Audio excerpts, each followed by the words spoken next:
All right, welcome back again to Smart Money Monday. Last week, we discussed the new tax plan and how it could affect individuals and couples making up to $91,000. This week, what we're going to discuss is how the new tax plan may affect the upper level income bracket taxpayers. Helen Curlow from the Bank of Hawaii is here to explain. Good morning, Helen.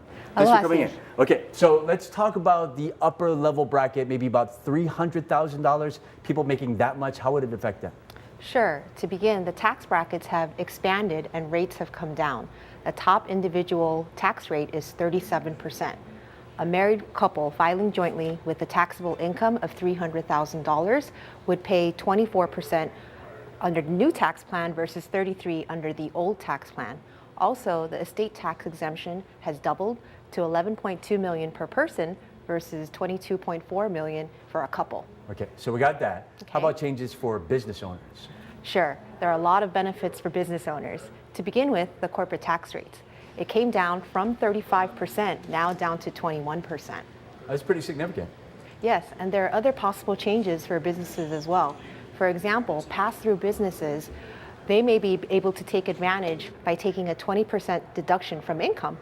Okay, so what exactly is a pass-through business? Okay, so for example, a pass-through business is where the business entity flows the income through or passes through the income to the owner so that it gets taxed on their individual tax return.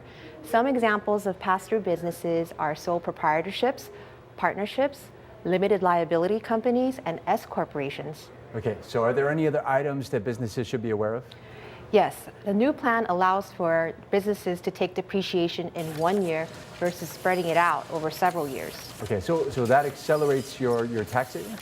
It sure does, Steve. And also, another notable item is the elimination of the corporate alternative minimum tax. Okay, so it sounds like the new tax plan, there's a lot of changes that benefit business owners and upper level income tax bracket people, right? It's possible, Steve. It's safe to say that the new tax plan is very business friendly. Okay, well, good to know. There's a lot to get there. And I think it's also worth mentioning that you should always consult a financial planner or your tax person before you take any of this advice, right? Yes, good point. Whew, that was a lot, but thank you, Helen. My pleasure, Steve. All right, and thank you for watching Smart Money Monday.